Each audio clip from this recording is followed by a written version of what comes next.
Hello divas, dudes, and dolls, I'm Couture, and welcome back to my luscious, lip-syncy, and lavish little review show, Very Slay. We go over each and every main stage runway look on RuPaul's Drag Race Global All-Stars. And this week we didn't really have a runway per se because we had a lip-sync Lollapalooza smackdown between all of the eliminated girls. And because we had 8 eliminated contestants, it made the format really nice, really clean. I prefer it when it's an 8 situation for these because it just flows so much better. As always, if I think that the look met the brief, got the job done, but didn't blow me away, we give it an okay. If I absolutely adore it, we give it a slay. And if I didn't like it at all, we give it an A. And that's all in efforts to find my weekly slay of the day, my favorite look of the whole episode. Whichever look takes that top spot today will go head to head against our current reigning slay of the season, which is Galavara's Garden of Eden look from episode 1. Whichever look of those two wins today will go head to head up against next week's slay of the day to ultimately become the slay of the season. Whichever look holds that official top spot next week will be the look that I illustrate from the season. And they kind of spoiled the finale looks from the eliminated girls in the promo for the finale. And I'm tempted, let me just say. There may be a few things from this season that I end up putting in the backlog of looks I would like to draw, because there were some good ones. And sneak peeks of all of those illustrations I do for the slay of the season pieces and anything else I'm working on can all be found over on my Patreon starting at the $3 tier level. If you want to join for free, you can do that to get an episode discussion post on my opinions on the lip syncs, as well as the looks from the top 4 contestants this week, because they still walked the runway. That being said, I want this episode strictly to focus on the 8 eliminated girls, because this was really all about them. So with all that out of the way, let's switch on over and dive into all of these performance looks. Alrighty, our first lip sync of the night was between Vanity Vane and Eva La Queen. So let's start with Vanity's look here. I really love this braided ponytail. It's so good. And to be honest, I think this collective look is one of the stronger ones she had over the course of the season. I like all the pieces of this. I love the jacket. I love the little skirt. I think it works as a great performance outfit. And the makeup looks stunning. Like, I know the white brow is kind of her thing, but she looks great in a dark brow. I'm also a little biased because this is very similar to stuff I would probably wear. I wouldn't necessarily wear like the base costume, but like this hairstyle, the jewelry, the coat, the boots, the gloves, that's very in line with me. I think it works. I'm gonna give it a slay. Then with Miss Eva, this look is just money, money, money. I love the really slight embellishment work with the rhinestoning. I love all the sheer cutouts throughout this whole bodysuit. The cut of everything is super, super flattering. I love the exaggerated shoulder that doesn't make her look like a linebacker. The hair is great. The mug's stunning as always. I also am a big, big fan of this ruffle coat she starts with. It really completes the whole look. And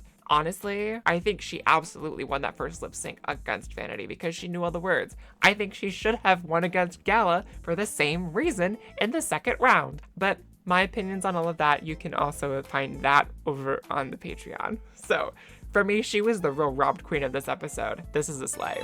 Then up next, we had Zoe Demuse and Tessa Testicle. Zoe's look, it's interesting. I like the hair. I love the makeup. Her makeup evolution from the start of the season to now is like night and day stunning. This is so, so soft, so gorgeous. I'm a huge fan of it. The outfit itself, not so much. This weird, like almost jelly spiky jacket is kind of cool, but I don't think it really goes with the bodysuit underneath it. And the little lettuce leaf thing she's got on this one arm, I'm not a huge fan of. It moves really beautifully when she's performing, so like it does its job. But I think the outfit itself is just kind of odd. Like, I think the green sheer on the bodysuit is a bit of a miss. I wish it had just been like a black sheer or a nude illusion or something, because the cutouts are in like really good spots. It just doesn't land all the way for me. Like, it looks cooler with her legs together because of that swoop right above the knee with where that's placed. I think that looks really interesting. But the look as a whole is not my fave. I'm just gonna give it an okay. It's a solid performance look, but it's nothing amazing by any means. It's like barely an okay for me though. And then we have Tessa, who's very Diane Brill coated today with this huge blonde hair and all of this gold. I think it's basically just a little corset, a little top, and some gloves and these little gold shoes. Like, it's cute. I like the lattice work on the top. I think that's really pretty. And, you know, but beyond that, there's not a lot to critique here. But this is such a basic outfit in terms of like the pieces of the whole thing. She looks great though. I'm gonna give her a soft slay. Then we had Athena, who starts off in this black fur coat. It ends up being this little shorter for bolero situation and this little cocktail dress. The boots, I don't really like, but the rest of this is cute. I love this hair. Her makeup looks great. Honestly, this is like a cute outfit for walking around the club, you know, before the gig or after the gig, when you're just there to mingle, or you're just out at a show, you know, just vibing. So I like it. It's not anything that's really like mind-blowing, and it's not really like a wow factor of a look for me, so I'm gonna give this an okay. She's one who I think should get a second chance to come back for another season because, my god, the lip sync with her and Soa, best lip sync of the season. Like, let's be real here. Absolutely, both of them knocked it out of the park, and I wish that would have been the top 2 lip sync, in all honesty. Then her opponent in the first round was Pythia. The hair's great. The outfit, it's giving ice skater, but like in the 80s. I'm not a big fan of it. I think the cut's fine. I think the blue color is really gorgeous on her. But again, it's a bodysuit with a little feathered trim around the hemline. It's okay. And then our final pairing for this first round was Galavaro and Miranda Lebrau. Gala's look, I love a motocross moment. I love a thing that's got separates and a lot of stuff going on with this. The jacket is my favorite part of the whole thing. I love the top too. I love the chaps, but the jacket is so good. It's like, it's such a great silhouette, and she looks like she's just ready to like kick some major ass. And she does in terms of stunts and performances, but by golly, did this wig betray the hell out of her. Oof. She was fighting for her life against whoever she was lip syncing against, and this wig, especially early on. So I think that was a big detriment. I think she should have lost to Eva, and it should have been Eva advancing. But the last lip sync against Soa was also very good, so I'm not mad at that. This look is going to be a slay for me. And then finally, we have Miranda Lebrau. The wig, I'm not really a fan of. It's not the worst hairstyle in the world, but it's certainly not the most flattering either. And the outfit itself,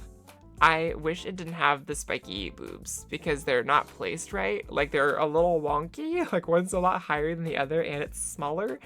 But the black and white I'm really drawn to. It's an aesthetic color combo that I'm always gonna like when it's used in a look like this. I like the placement of everything. I think it's well done. If it didn't have the spikes, I would really, really love it. So I'm gonna give it a soft slay.